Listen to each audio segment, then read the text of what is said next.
Cube plus B cube बराबर होता है पहले ब्रैकेट में ए प्लस बी और दूसरे ब्रैकेट में A square minus A B plus B square. इसे सिद्ध करने के लिए ए प्लस बी का होल क्यूब का प्रयोग होता है। यह सूत्र बहुपदों को सरल बनाने, गुणनखंड और समीकरण हल करने में सहायक होता है। ठीक है, इसी तो हम पहले एक सवाल लिए हैं गुणनखंड का 8 क्यू प्लस 4 क्यू बराबर होता है आपका, सूत्र के आधार पे आप रख सकते हैं इसको, ए के स्थान पर 8 है प्लस बी के स्थान पर 4 है, 4 रख दीजिए।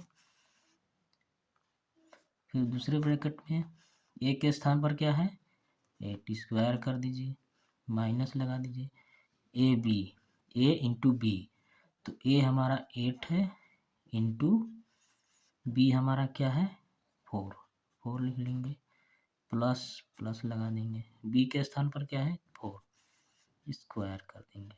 ठीक है दोस्तों, आगे देखिए 8 प्लस 4 हो गया हमारा 12। अब 8 का स्क्वायर कर देंगे तो 8 गुने 8 माइनस 8 चौके 32 प्लस 4 का स्क्वायर है 4 गुने 4, ठीक है, बराबर 12, ठीक है, 8 8 64 माइनस 32 प्लस हो जाएगा आपका 16। ठीक है, तो 12 लिखेंगे, फिर 64 में से 32 घटा देंगे तो कितना आएगा आपका, आएगा 64 में से 32 घटाएंगे तो 32 आएगा प्लस 16। ठीक है, 12 लिखेंगे, 32 और प्लस 16 आपका कितना हो जाएगा 48, 48 लिख लेंगे। ठीक है, अब इन दोनों का गुना कर देंगे, 12 गुने 48 आपका कितना आएगा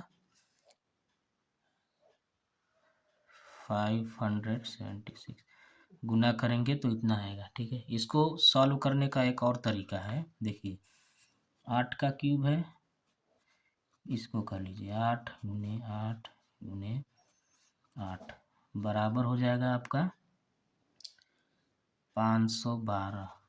4 का क्यूब है, इसका कर लीजिए 4 इंटू 4 इंटू 4 आपका हो जाएगा ये 64। ठीक है, तो इन दोनों को अब जोड़ लेंगे, योग बराबर हो जाएगा आपका 512 प्लस 64, जोड़ दीजिए, 4 2 हो जाएगा 6, ठीक है, 6 1 7 5 हो गया। एक तरीका ये है इस सूत्र के आधार पर गुणनखंड को सॉल्व करने का तरीका। अब हम आइए लिखते हैं एक समीकरण। ठीक है,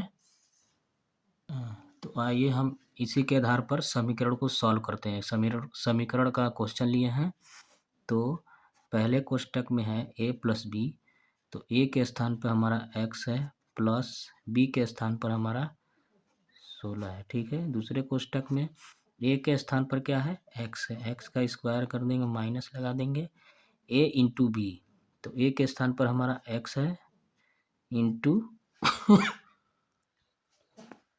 बी के स्थान पर हमारा कितना है 16 लिख लेंगे,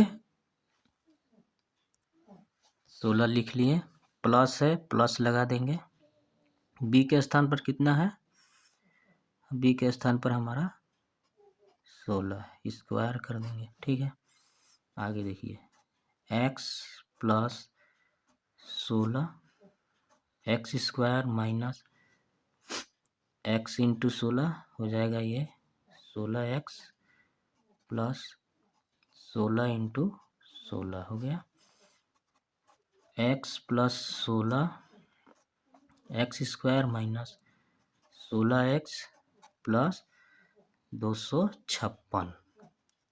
ठीक है, ये 16 का 16 में गुना करेंगे तो 256 आएगा, और ये रहा हमारा आंसर। इस समीकरण को सॉल्व करें, समीकरण को सॉल्व किए और एक दूसरा पहला गुणनखंड को सॉल्व किए। ठीक है दोस्तों।